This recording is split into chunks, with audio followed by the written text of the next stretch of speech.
Hi, welcome back. My name is Laura and I'm going to be doing my very belated March reading roundup.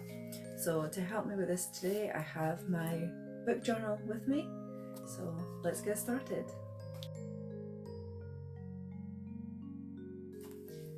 So here are all the books that I read in March. We have Why Are You Like This?, The Cheat Sheet, Not Here to Be Liked, My Coworker Has a Secret, Marrow, Flip the Script, and Sideliners and Revelations. So the first book I read in March was Why Are You Like This by Meg Adams. Now you might have seen some of her comics floating about on Instagram or around the internet, and I'd actually seen some of them before, so it was really nice to see like them all kind of like curated into one big collection. Her art style is really cute, it's really funny, and all of the comics are just like so relatable. Like I guarantee you're gonna like it, like at least half of them. They're just so funny. My favourite one is she's her partner saying to her like, you're lactose intolerant, you can't eat that, and she just, her little character's just got the cutest face going, try and stop me pretty boy. Like that is me and my husband. I know I should really cut back on milk and ice cream and things because dairy and I are not friends, but I can't help myself. I'll never give up my ice cream or my milk. I like my milk tea too much. So that was really good and I rated that 4 out of 5.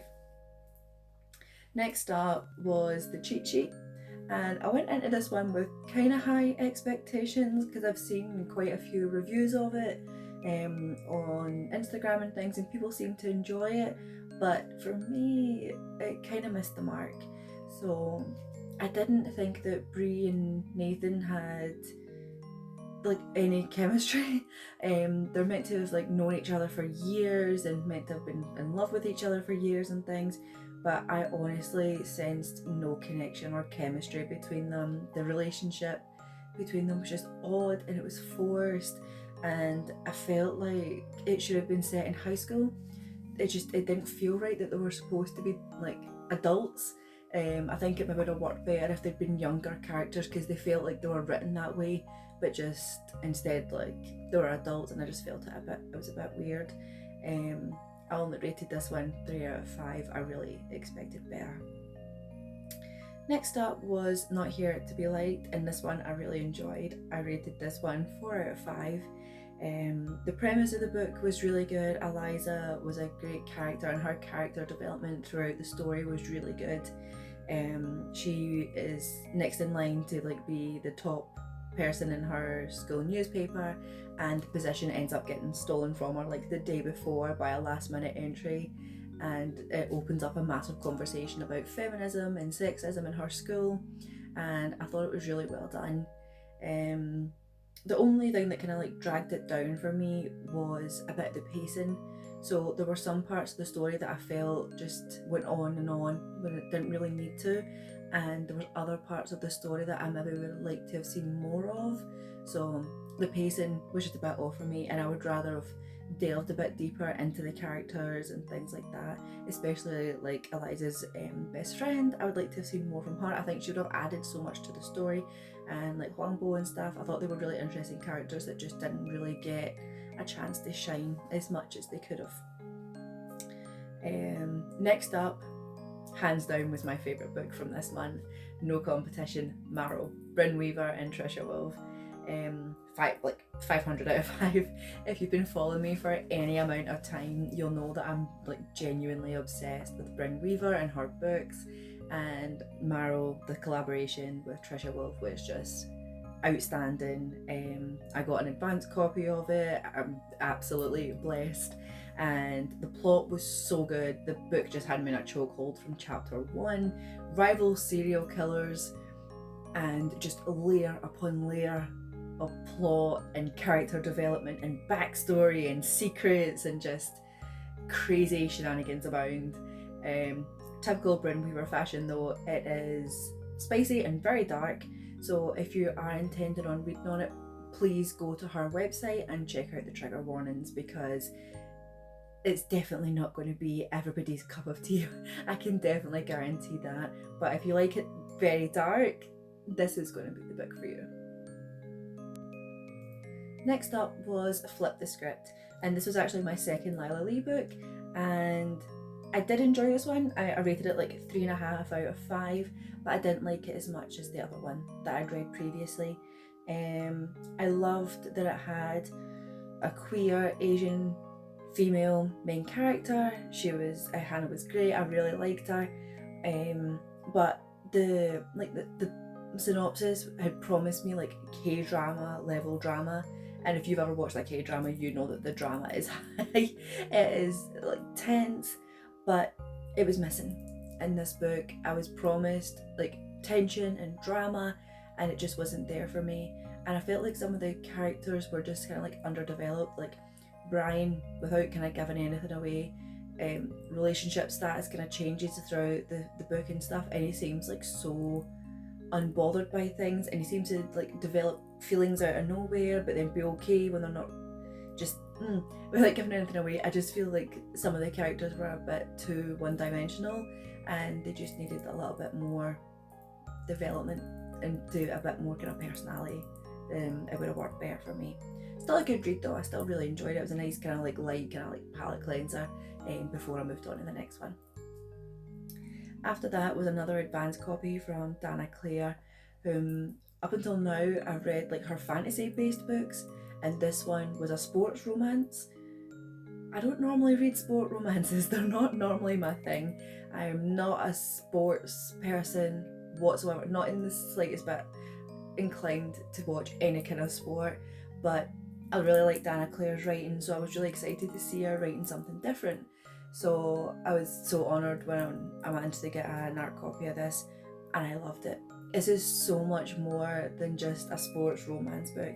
It talks a lot about like kind of like poorer side of town and the rich side of town, and like the rivalries that go on there and things like that, and the pressure that is put onto like young athletes and things like that. And so many more things as well, like kids with like additional support needs and all sorts of stuff. I absolutely loved it, and Reed is A+. He's got those Toucher and Die vibes, and just he was perfect. I loved his character. Absolutely would recommend that. Even if you're not a sporty person or anything like me, you're probably still going to enjoy this, to be honest. It was such a good read. I'm so proud of Dana Clare for branching out and trying something different, because her fantasy is amazing, and apparently she's also just amazing at writing sports romance, even for somebody like me. Next up was the second to last book from March, and that was Revelations. So this was the sequel to Belmore that I read last year. It took me like 2, 3, 4 chapters to remember who everybody was.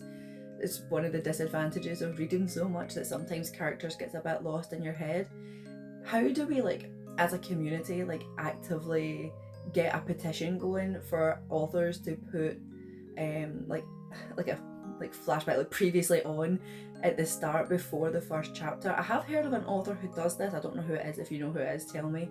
But I need refreshers. Like because I don't have time to go back and always read the book beforehand. So I need it like previously on, so that I can get back up to date and remember who's who, what we were doing, especially in a book like this that picks up like immediately where the first book finished. So they were basically written as if they were all kind of one. There was no break, and like, oh look, we're a little bit later and this is what's happening. It is literally like the scene that the first book ended on is the scene that this one started on. So I was just kind of so confused for a second. Absolutely not the writer's fault. Was definitely not Bella Higgins' fault. My fault for not remembering what was going on, because I have the worst memory in the world. But aside from that, my little tangent there, this book was really good. I felt like Renee had a lot of character development in this book, and I felt like there was a lot of action in this one.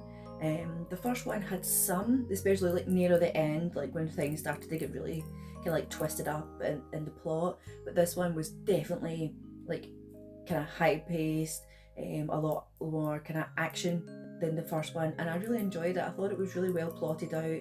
The pacing was really good, and I gave this one 4 out of 5. And last but not least was My Coworker Has a Secret, which was actually a manga that I got an advance copy of. This one was quite cute. I didn't rate it as high as I probably could have. I did only give it 3, but the main reason for that was the characters were really interesting and I quite liked the premise. It was a little bizarre. Like the main character, Carrie, really likes this like musical idol, and she's like a big fangirl for him.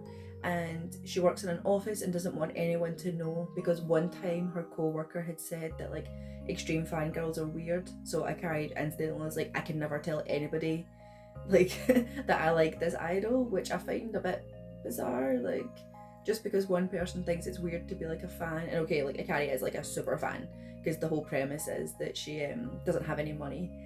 She is literally poor because she spent all her money on his merchandise. But still, just because one person thinks it's weird, she has to completely shut her off this one part of her life. But anyway, she ends up meeting like cool as a cucumber Kazama, and they end up. She confesses all of her secrets to him. That she's broke. She is a massive fangirl and can't tell anyone her work. And obviously, he ends up in her office because of course he does. And she has to like beg him to not tell anyone her secrets. And then he's got his own secrets that we kind of find out later on. So it was good, but although there was a lot of content, there also wasn't at the same time. I felt that the book was really slow, and I need to be like entertained like every second, every page, and I felt like some of the times I was just like, okay, like what's going to happen? Like we need something else to happen, we need to move on, and it just wasn't happening. But apart from that, I really liked the characters, and like Kazama and Agari had like a great chemistry together. They're kind of like opposites of each other, so I think they played off each other really well. So I did enjoy it, and I'll probably pick up volume 2 at some point as well, especially if I'm looking for something a bit shorter as well. And that's it. That wraps up everything I read in March. This is super belated. I'm struggling to get back onto a schedule, and I'd actually tried to record this video before, but I kept on getting interrupted, and then I accidentally deleted part of the video, and I thought it'd be weird to re-record it like in a different outfit just for like part of it, so I'm having to re-record again. So chaos. So the video is finally recorded and it's finally out for you. Thank you for watching. I really appreciate it, and I hope you have the most wonderful day. Bye.